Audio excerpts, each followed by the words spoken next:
Good morning, uh, LinkedIn friends. It is Thursday, July 17th, 2025. We are here with another episode of Value First AI Daily, trying our best to create a sense of collaboration with our AI brethren. Here with the guy I always know will help me do that, Nico Lafakis. How you doing, man? Doing great, Chris. Doing great. Collaboration, working together and holding hands, doing awesome stuff. Yeah. So tell the folks the video you sent me right before we started.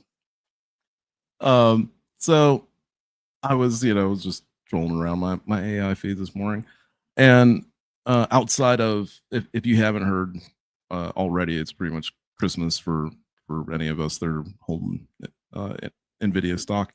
Um, but outside of that, um, yeah, I came across a really interesting story from David Balducci, who is an award-winning author, and this fine gentleman sits before Congress, and I mean, all he needed was a pretty good piece, just a nice, fresh piece of cheese. I think that's what he needed to go with the amount of whining that he was doing about how he grew up and he had a hard time and he had to jump through human hoops and he had to go through human school and he had to learn human stuff and take after humans and spend all this time and then become a writer. And computer did it in 10 seconds. Oh well. Right? And his claim, and I really do say claim, because if you've been using this stuff, then you know the different, like you know when you hear these stories and they don't mention a model name, they don't mention a company name, they don't mention a model type or anything like that, or even give you a time frame for when something happened, you know that they're just making, like, pretty much just making shit up, or didn't really do any actual work or looking into of what it is they thought they were looking into. I say that because if you have every single model and every single subtype of that model, they all think differently. They all respond differently. They all read information differently. They all interpret information differently. What he said sounded like it came from like GPT-4. Basically, he was like, "Oh, I was sitting there and I said, oh, it couldn't be that creative." And my son said, "Write a David Balducci novel." And what do you know? It came out and it had a line in it from every single one of my books. All the characters were mine and everything. It was all mine. Yeah, that's kind of the point, and that's not true creativity. That's just, that's not really creative. No, it isn't. They call that, I think in the world of music, they call that a remix. I think that's what that's called. When you take parts of songs and you put them together, it's called a remix. Yeah. And there is, I think, sometimes, you know what? I think only in collaborations is where you cut a piece back to the original artist. And in remixes, you don't, because it's not those people's stuff. At the end of the day, it's something new. And that's what matters. What matters is not the thing that went in. What matters is what came out of it. Right? Even if it sounds like a mashup, that's a mashup. That's not the same original content. Right? And I'm only going to give this a couple more minutes of airtime because it's so frustrating. But the massive assumption being made is that his books or his thing gets consumed at all in place of the thing that stole it. Like the thing that stole it is delivering his content for free, or I would argue not even trying to profit off of it in the way that he was describing. Like this is where when you, like Nico said, like you look into it and you understand that these AI leaders know we're going to get to zero cost, productivity. Nobody's gonna be paying money for, right? Mhm. So, but the assumption that, and I think you framed it perfectly. Like he framed the conversation. I worked hard and I want everybody else to work hard too. Yes. Right. That is And not exactly how it came fair off. that they can do cool shit easier. Like, talk about putting a ceiling over the creativity of the world. It's just total nonsense. And here's something like I just want everybody to take into account. David Balducci didn't need to do all that to write books. He could have written books without doing any of that, right? He needed to do all of that to become a world famous author, to make lots of money as an author, to have a life as an author, to have a profession as an author. In a scarcity environment, in a scarcity economy, yes, you have to fight tooth and nail to make enough monies to be able to live and have a lifestyle, right? So yes, it mattered, and it kind of matters now. If you're seeing what's going on in the software industry, you'd say to yourself, "Wow, that shit doesn't matter." But soon, and I do mean soon, it's not. The effort that went into it, right? You're like, if you wanted to get paid based on effort as opposed to getting paid based on creativity, how many people can be the best football player? How many can be the best football team? But if we're paying based on effort, shouldn't the worst team in the NFL basically not make anything? Because they didn't put in the effort to get close to being the best, right? Like that's what you guys are talking about, right? Or should we pay all of them equally because they're all taking the same equal risk of breaking their neck, the same equal risk of dying on the field, the same equal risk of winning or losing the game? Seems about right to me. I don't know about the rest of you guys. Seems about right to me, right? I don't care if you're the best player in the world, if you're the worst player in the world. You walk on a football field, you have the same equal chance of not walking off that field. That's how that it's just a dangerous sport. You should get paid a bare minimum just for walking onto that field and risking putting your body in that kind of damage, right? Same thing for hockey, same thing for any of those sports, right? It should not be that you're paid based on being the best, because how could you possibly subjectively determine who is the best, right? And then what are you going to do? Tiers, like rank everybody and do them in tiers based off of that and pay them in tiers? No, right? Yeah. If Balducci lived, 5 years, maybe 10, maybe less than 10 years from now, uh, he what he said in the end was great. Even though he said it in a way that he was trying to make it sound bad, where he was like, "Oh, there's so many books now. There's all these books, and there's so many books on Amazon. People are publishing books. They have to put a limit on how many books people can publish." Really? Everyone's getting their thoughts out on paper or whatever. Everybody's getting the thoughts out of their head and they're expressing their creative ideas and stuff. Yeah, okay. Some of them might be somebody just saying, "Oh, write this book about this." Some of them, but I can guarantee you, if we looked at the pile, it would be a small percentage. It'd be really small by comparison to the people who said, "Oh my gosh, I've wanted to write this story for such a long time. I can work with this thing and write this story." I've co-authored a book. I'm actually co-authoring a second book. I've had, admittedly, Claude write 2 books on his own. It's not a matter of like difficulty, and it shouldn't. That's the whole point of what we're talking about, actually, like, at least to me. Yeah. This like, we live in a world of artificial scarcity. If you don't believe me, then ask yourselves why gas cost the same price during COVID as it did after COVID, even though nobody was driving during COVID. That's weird. Anyhow, Yeah. yeah, and We if want you, we want the takeaway to be like, for me, this is a wasted 10 minutes in terms of like what I wanted to talk about and what we're about to talk about is helping businesses understand how to leverage AI, how to understand how to talk to their data, how to understand context so that they can create more value, Right. right? So that they can enjoy the abundant period we are already in.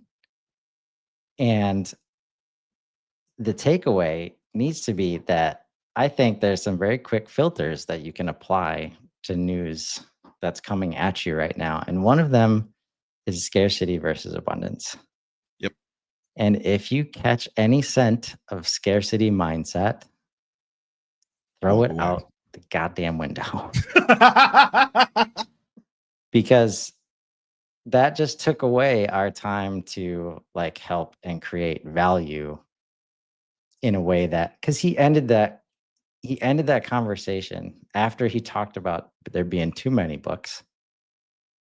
He said, I forget the words exactly, but he said like in terms of like enrichment and quality and storytelling, if he's got to choose between AI and books, he will choose the books every time. Every time.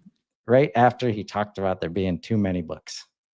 So what he's voting against with his words in front of Congress is I don't want it to be so easy for there to be so many, so much value created through books because I had Right. to work hard for that.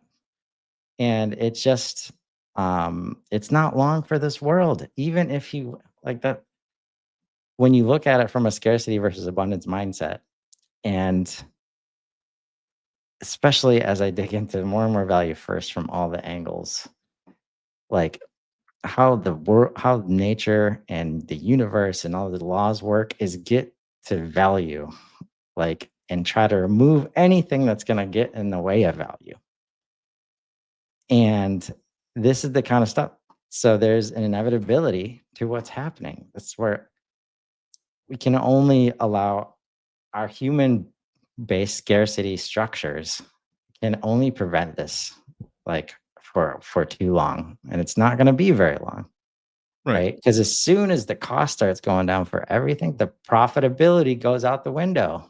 Like the way that we created value through money will not matter. Like you won't Mm-hmm. be able to like measure value in the same way, right?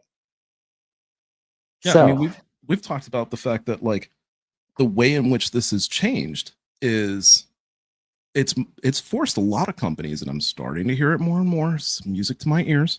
It's forced a lot of companies to change their business models to somehow and in some way wrap around the idea of a usage based model, right?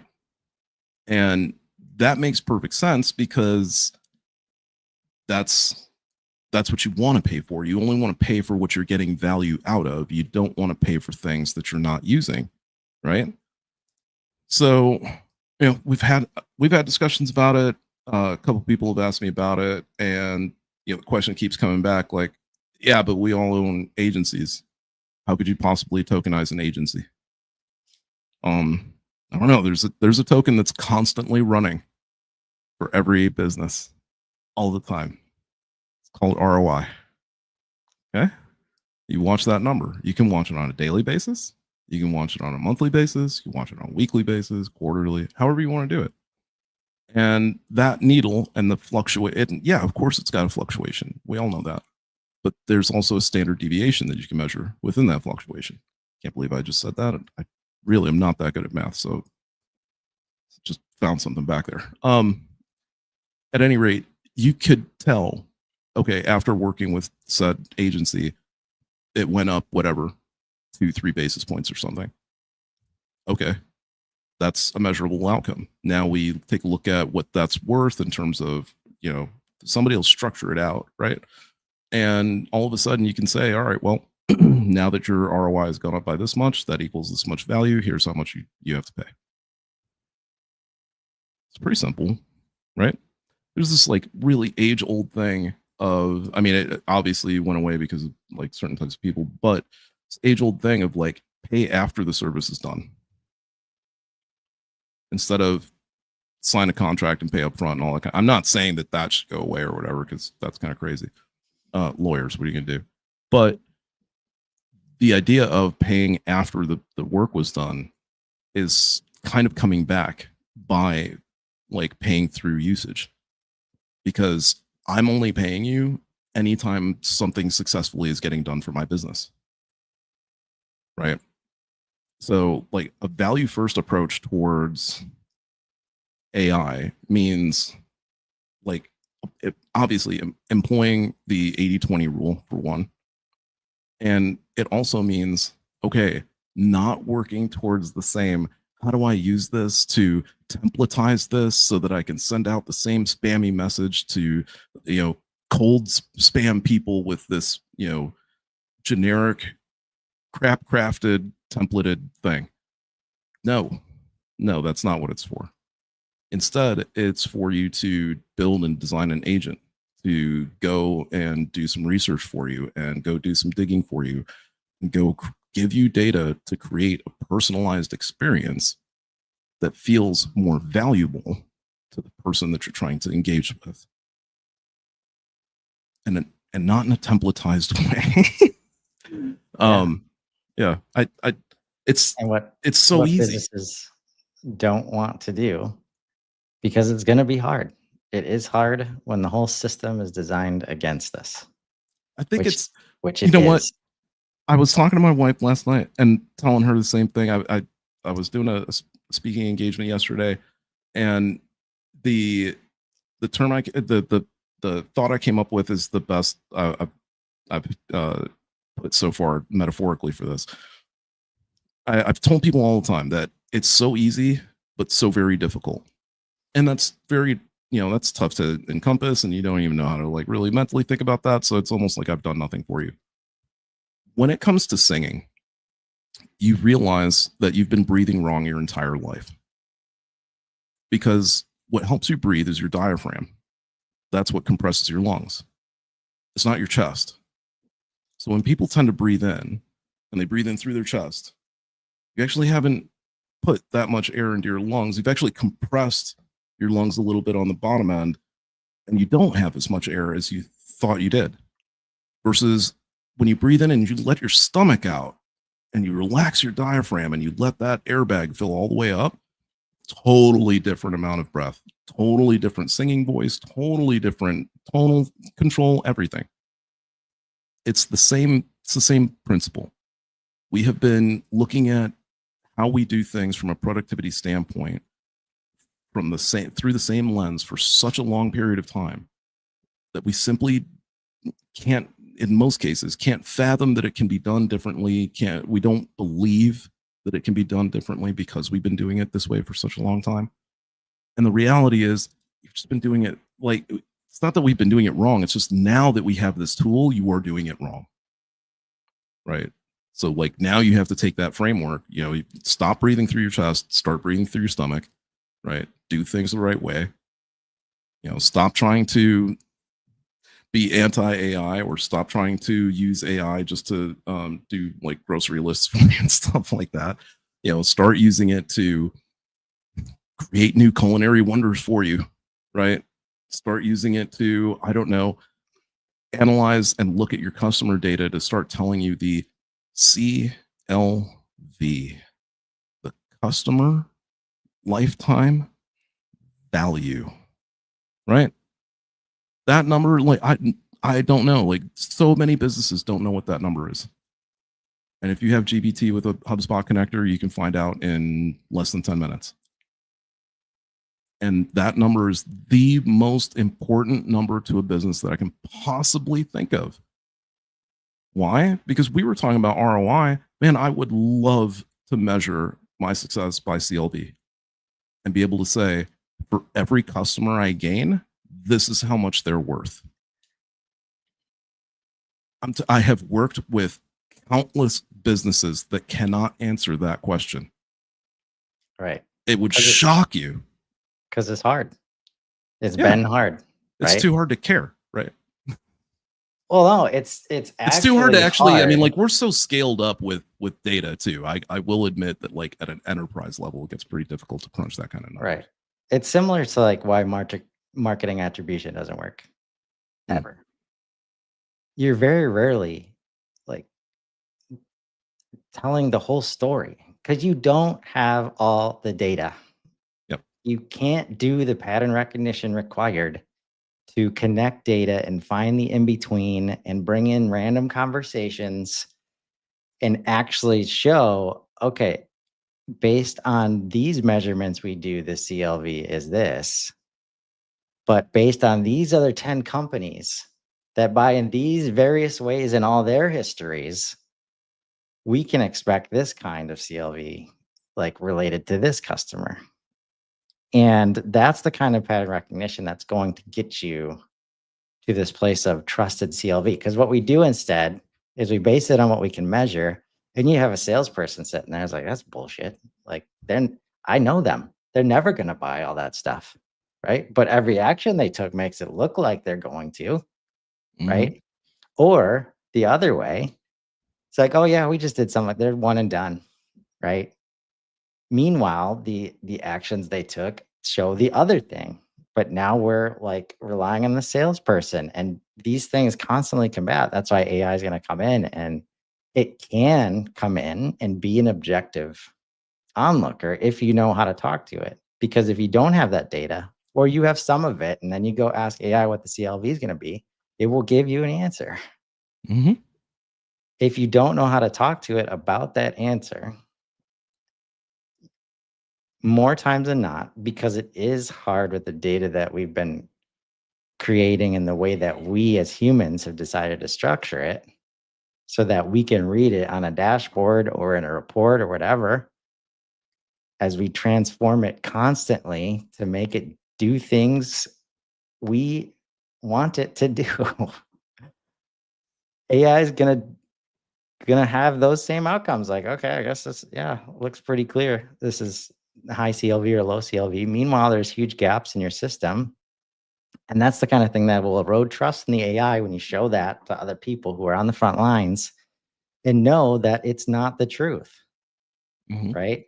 What's really cool, especially in these places when you know there's been gaps, there's inherent gaps in almost anything you can tie back to word of mouth, which happens to be forever in the past and forever moving forward, the best, most valuable like source of opportunities and revenue and trust and loyalty. Heard it from the Hard guy. to measure, hard to measure, right? So you're gonna have gaps. And if you understand you have those gaps from marketing attribution to sales process and sales velocity to CLV, you can design your AI conversations to serve those gaps instead of Mhm. just regurgitating the data in the way that you think you're always used to, right? To go and do search, like search meaningful data, not just go look at buyer intent data and go pay somebody else to try and give you insights, which at the end of the day, most of your frontline team already has.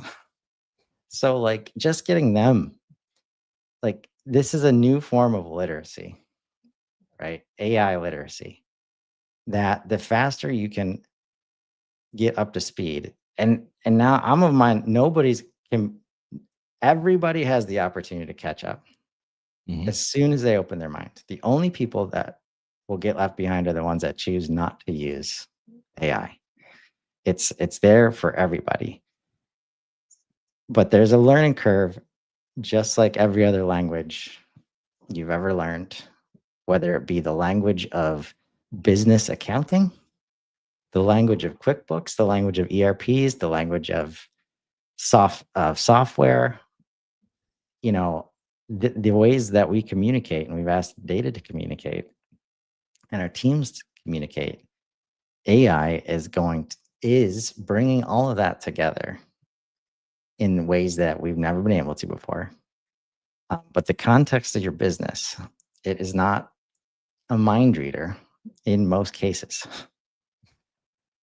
It'll surprise you still sometimes, like in the most obvious of spaces. Um, but that's the kind of thing, like to get to like your point of ROI, what businesses don't know how to do because it's been so hard to get to something like CLV and base stuff on that. Like Mhm. everybody's been challenged to basically, unless you've built a personal brand that is based on trust, those are the only people that can do value-based pricing, right? Because they decide what the price is, and you trust that they're going to bring some kind of value. Yep. Because most of the time, like that value-based price is like, all right, 25K, and we'll get you 500,000. Sound good? It's like, okay, I trust you. So yeah, that sounds amazing. Like versus the current ROI calculations, it's redefining the R and the I is what must be done Hmm. by end of year, right? Because the return is almost always based on dollars, and the I is almost always based on time spent. Yep. And when you constantly live in that structure, you try to optimize everything for those two things. And even with that being the case, right? That's when we talk about like lower, like like zero costs, zero marginal costs environments, and world of abundance. That's really where this comes into play, because the only thing that AI does is make things more efficient.